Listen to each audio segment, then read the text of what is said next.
O encontro entre Mauro Vieira e Marco Rubio sinaliza a aproximação pragmática dos diplomatas, focando em pautas comerciais e evitando disputas políticas.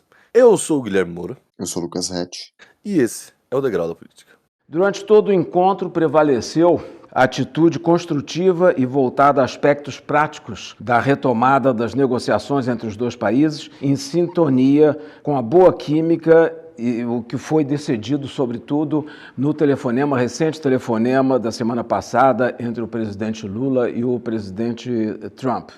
Bom, seguindo aí o namoro entre Trump e Lula, Marco Rubio e Mauro Vieira conversaram, enfim, trataram possivelmente se eles vão se encontrar lá na cúpula da ASEAN ou não, mas entre os pontos mais importantes levantados foram as motivações que podem levar ali novos acordos ou não, né? Os Estados Unidos, a gente inclusive já falou isso aqui em outros programas e muita gente vem ventilando, os seus interesses como, por exemplo, questão das big techs e redes sociais, questão do etanol, etc. Tudo isso foi permeando ali as discussões entre os dois, né? Eu tenho a impressão, quando o Trump anuncia o tarifaço contra o Brasil, tem aquela carta que tem um conteúdo eminentemente político, porque vai falar da situação do Bolsonaro, mas quando a carta vai destrinchar para as questões econômicas, as reclamações partiam desses três eixos. Também vai falar da questão de falsificação, de PIX, mas o Brasil, pelo visto, não está disposto nem a discutir esses termos. Mas etanol, redes sociais e terras raras, mineração, parecem três pontos de bastante interesse quando a gente reduz esse movimento tarifácio a uma questão comercial. Ele não é só isso, né? Mas eu acho que o Brasil já propor discutir os termos na carta já me mostra o seguinte, vamos apartar essa questão do Bolsonaro, da família Bolsonaro, deixar isso de lado, isso é página superada, e vamos focar nas suas reclamações do ponto de vista comercial. Estamos conversando aqui como dois países que têm um comércio constante, um fluxo grande de bens, serviços e mercadorias, tráfego intenso de pessoas. O Brasil, talvez, leve muito dinheiro para a economia americana, com seus turistas ávidos a frequentar os parques Disney. Então, vamos manter os bons trâmites, e para manter os bons trâmites, a gente fica nas trocas comerciais. Me chamou a atenção, o Brasil está disposto a negociar a questão das redes sociais. Me parece que o Brasil explicou a questão de que esse julgamento sobre regulação e o novo Marco Civil da Internet está com o Supremo Tribunal Federal, mas o Brasil levar isso à roda de discussão talvez tenha sido o ponto que mais me chamou a atenção. Então, e as terras raras, me parecia meio óbvio quando você pensa numa negociação comercial o que você vai conceder, né? O Brasil não tem capacidade de exploração de boa parte do seu minério por uma questão tecnológica, então o Brasil vai precisar de um acordo, pelo menos de repasse de tecnologia, para aí sim, no futuro, ter essa capacidade produtiva, e aí pode ser os Estados Unidos. Eu acho que isso é um acordo muito viável de acontecer. Claro, o Brasil tem um protecionismo muito forte dentro da sua própria indústria, e não só a mineradora, mas acho que é um passo que dá uma mão para não perder o braço. E a questão do etanol, mesma coisa, o Brasil também, em algum momento, migrou para a questão do etanol. Eu sei que existe uma questão muito forte com os produtores do Nordeste, e aí isso é uma base de apoio muito forte do governo Lula, pela competitividade mais baixa em relação à produção do etanol do que os produtores do Sudeste. Há um medo de que, se o etanol americano entrar no mercado, esses produtores nordestinos podem perder competitividade dentro do mercado interno. Mas, de novo, eu acho que é um acordo que pode ser negociado. O Brasil gosta de política de subsídios, não me surpreenderia se, em contrapartida à entrada de mais etanol no mercado, do mercado americano para o mercado brasileiro, o Brasil concedesse subsídio a pequenos e médios produtores menos produtivos e tal. Eu acho que tudo isso pode sair dentro de uma seara comercial, que economicamente pode ter os seus impactos, mas eu acho que tem essa questão de você estar disposto a negociar do ponto de vista comercial. Essa questão das terras raras, que muito se fala agora, né? Um ano atrás ninguém falava esse termo. Ninguém agora falava esse termo. É o termo favorito de todo mundo. Vai ganhar a palavra do ano, terras raras. Isso aí é um nióbio que o Bolsonaro falava, não é não? É um pouco. É um grafeno. Esse discurso aí, meu amigo, já tem há muito, desde o Enéas já falava disso aí. Sim. Então, assim, eu sinceramente estou vendo, assim, eu acho que é uma moda do momento. Sim. Claro que é importante, claro que não sei o que, bababá, show. E claro que, a indústria de carros elétricos e etc. é muito maior do que 10 anos atrás, quando o Bolsonaro falava, ou 30 anos atrás, quando o Enéas falava. E eu lembro, a primeira vez que eu vi isso foi um vídeo do Cauê Moura em 2014 falando sobre. E logo em seguida eu vi um vídeo do Pirula falando sobre, e o Pirula mesmo falava que não, isso aí tem muita gente que já fala há muito tempo. Então eu fico nessa opinião isso aí tem muita gente que fala há muito tempo.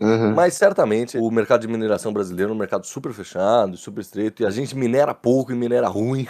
Talvez seja do interesse do governo brasileiro também abrir um pouco esse mercado. Questão de rede social me chamou a atenção também, mas aí eu fiquei pensando no outro lado. E a gente já falou disso aqui, das possibilidades de regulação. Aliás, foi um programa que você não estava. Acho que foi sobre o caso Felca, enfim, a gente entrou um pouco nisso. E de lá pra cá eu venho vendo, a opinião pública não tenha sido impactada suficientemente para você sustentar qualquer forma de regulação de rede social ou de big techs ou etc e tal, ainda que isso seja um desejo político e um desejo do judiciário. E isso vai rolar com certeza. A maioria dos países vem caminhando para isso. No entanto, agora talvez não tenha um apoio popular para você conseguir passar esse tipo de medida. Então você chegar num acordo agora com os Estados Unidos, sobretudo para que você tenha questões mais favoráveis na questão do tarifaço, talvez seja melhor. Né? Tudo bem, eu acho que para os eleitores petistas mais enraigados isso pode ser uma pauta cara. Até eu acho que sim. Sobretudo a questão das big techs, tal. Mas eu acho que para a população de maneira geral, assim, o brasileiro médio, ele não vê isso com muitos bons olhos, não. Sobretudo porque aí a gente vai estar batendo questão de bet, tal, que não entra, não é a mesma coisa, mas entra no balaio lá no final do dia. Claro. E é muito fácil você falar que o governo está tentando regular redes sociais. O discurso, não, eu estou protegendo, enfim, melhorando mecanismos de combate a notícias falsas, tal. É muito fácil, personalizado pela oposição, para falar, não, o governo está tentando, enfim.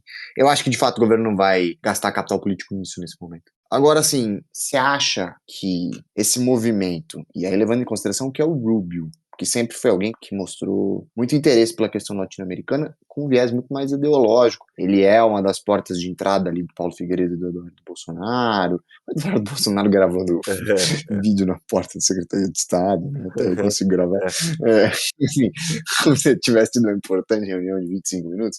Mas assim, ele tem contato. O Eduardo Bolsonaro, a gente ridicularizou ele muito tempo, mas ele tem contatos com o secretário de Estado nos Estados Unidos e por Mar del Lago, Casa Branca, mas tem. O Rubio foi colocado à frente das negociações, isso foi percebido em algum momento como uma questão que poderia apresentar um problema para o Brasil. A primeira reunião parece ter seguido bem. Você acha que o Rubio foi vencido nessa situação? Quer dizer, ele ainda mantém a posição de proximidade. Mas nesse contato inicial, ele foi naquela de tem que fazer porque meu chefe mandou, tipo, vai lá falar com o cara. Ou isso faz parte de uma estratégia bom policial, mau policial, só que o bom policial e o mau policial é o próprio Rubio, entende? Ele tá lá para negociar questões comerciais, mas ele não vai abandonar a questão política. Ele só está focando nas questões comerciais nesse primeiro momento, porque é mais oportuno pensar nas questões comerciais, sabe? É uma derrota de uma agenda mais pragmática em relação ao Brasil e à América Latina, que o Rubio não representa, ou pelo menos em relação ao Brasil. As questões de América Latina vão continuar com um forte teor ideológico, pelo que a gente vê na Venezuela, e não tem dando os méritos na legitimidade ou não do governo do Maduro,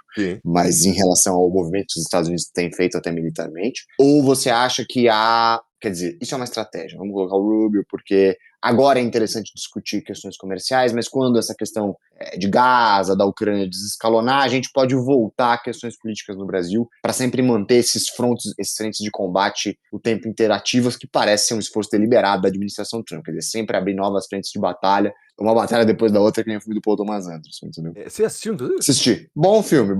Assim, ele talvez seja o filme mais político do Paul Thomas Anderson, por isso que eu acho que vem a calhar, assim. Ele, vice-inerente ao filme político dele, mas uma batalha depois da outra é uma política contemporânea, assim, questão migratória é o centro do filme. Então eu gosto, assim. Mas ele é um cara bem justo nas críticas dele, eu acho. Mas, bom, respondendo a pergunta, cara, eu gosto da ideia do good cop, bad cop no mesmo cara, até porque uma vez a gente discutiu sobre isso, de quais, numa eventual não possibilidade de reeleição do Donald Trump, porque não tem essa possibilidade mesmo, mas enfim, quem que seria o sucessor dele, a gente chegou a discutir isso, que grupos que teriam mais forças ou não, e eu sempre defendi que o grupo do pragmatismo econômico, entenda bem, né? Dentro do pragmatismo que o Donald Trump consegue ter.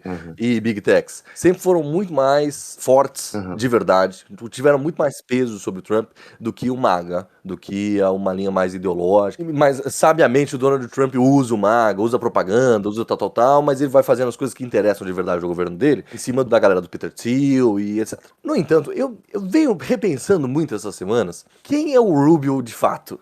Analisando mais friamente, assim, mais sobriamente, claro que ele é uma das figuras ideológicas e claro que a gente chegou a falar disso, de como ainda existiam possibilidades pro Eduardo Bolsonaro e pro Paulo Figueiredo, visto que era ele, tal, e que talvez ele tivesse uma posição mais dura com o governo brasileiro, até porque para ele a América Latina é uma questão muito cara e o combate à esquerda latino-americana é uma questão muito cara, até pela própria trajetória de vida dele, etc e tal. Ok, eu consigo compreender isso. Mas eu vejo as ações dele, quando você vai colocar no papel, elas acabam ficando pragmáticas e frias. Se a gente vê a questão do México agora, agora. Tudo bem, e muita gente coloca a Cláudia Sheinbaum como, não, a líder da esquerda, e ela de fato é, só que vamos lembrar que ela é sucessora do López Obrador, que era o Trump mexicano, né?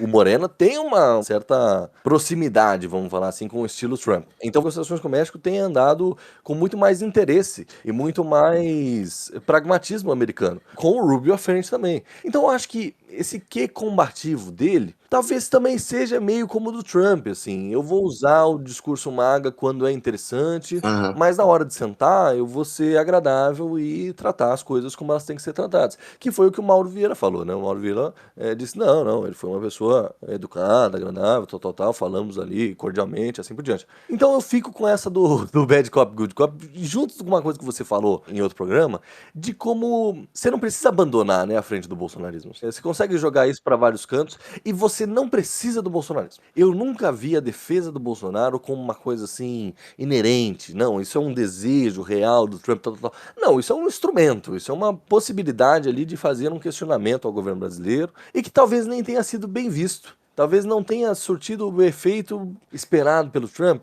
Aí também é falar que ele cometeu um erro tão grande, né? Mas tudo bem, questão tarifária, tarifas existem e tal, ainda que elas mudem uma semana para outra, beleza, mas assim, tarifa por uma questão econômica. Aí, as tarifas no Brasil já eram por uma questão política, e isso começou a ser mal visto na comunidade internacional, mais do que já estava mal visto mesmo as tarifas. Então, talvez os reveses de você apoiar tão claramente a questão bolsonarista, ou enfim, uma mudança de regime no Brasil, que é tido mundialmente como país de democracia estável e assim por diante, esses reveses são muito grandes, sabe? Você vai sustentar isso a troco de que vitórias exatamente o Trump teria sustentando essa briga toda. E como a gente já falou em outro programa, o Brasil não é tão importante assim pro horizonte do Trump. Eu não diria que o Rubio, o meu chefe mandou. Não, talvez ele tenha entendido mesmo que, olha, a gente tem preocupações muito maiores aqui, vamos ganhar o prêmio Nobel, Venezuela e etc e tal, do que essa briga por esse cara que, tá aqui todo dia aqui na minha porta, aqui, enchendo o saco.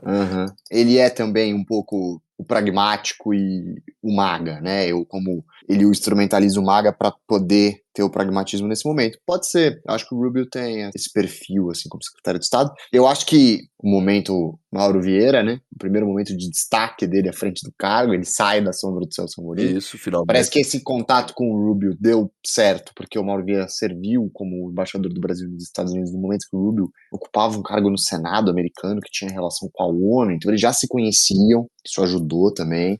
Esse nível de contato pessoal é sempre benéfico, quer dizer, eu conheço o cara, sei como ele é, sei lidar, tem uma confiança mútua aí das partes, eu acho que isso beneficia muito. E aí eu concordo, eu acho assim, o Rubio talvez, e o Trump talvez também entendam, que a questão do Bolsonaro pode ficar como essa carta sempre guardada na mesa, né? Se numa eventualidade isso voltar a surgir com mais força, ela pode ser levantada. Mas nesse momento, talvez o interesse seja pacificar as relações comerciais com o Brasil e recuperar uma trilha de negociação parecida com outros países. Você deu o exemplo do México, claro, o México é muito mais central para os Estados Unidos, são países fronteiriços, né? Então isso por si só já causa uma urgência de resolver esse tipo de questão. Mas talvez a linha adotada pelo Lula simule um pouco a linha adotada pela presidente mexicana, assim, é um discurso de reforço do nacionalismo, que ela já era popular, mas aumentou a popularidade dela, no caso do Lula, ele estava num momento de maior impopularidade, e a gente vem cobrindo aí nos últimos meses como ele recupera boa parte do que ele perde, e agora ele senta para negociar.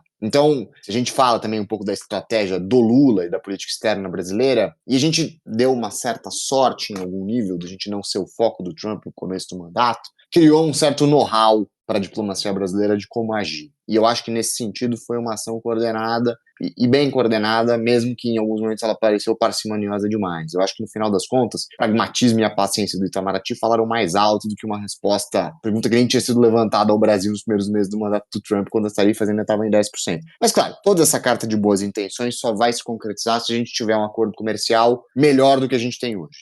Se isso costurar um novo acordo comercial e que essas taxas se mantenham nesse patamar, eu acho que é a grande vitória do Lula prática em política externa. Quer dizer, a gente chegar numa taxa, independentemente dos produtos isentos ou não, mas que a gente chegue a valores menores, que vão desescalonar a questão da política e tirar a centralidade do Brasil como principal adversário do Trump no cenário comercial, e ele voltar a prestar atenção em outros países, como a China, nessa questão de guerra comercial, e o Lula poder apresentar para os exportadores brasileiros, eu consegui resolver um problema que a maioria dos outros países ainda não conseguiu resolver. Quer dizer, eu tenho aqui uma taxa fixa que está se mantendo por X meses, por anos, porque a gente fala o tempo inteiro que essas tarifas, como elas são volúveis no Trump, né, 25, 50, 100, aí volta para 10, aí tem isenção. Se ele conseguir apresentar essa previsibilidade para o exportador, eu acho que é a grande vitória prática do governo Lula, e que é o que eu imagino que tanto Mauro Vieira quanto o Alckmin estejam buscando com esses grupos de pressão brasileiro. Tentar te garantir que no próximo ano você tem uma taxa padrão, você não vai ter esses sobressaltos do humor do Trump. E aí, claro, voltando ao começo do programa, isso talvez passa pela questão das redes sociais.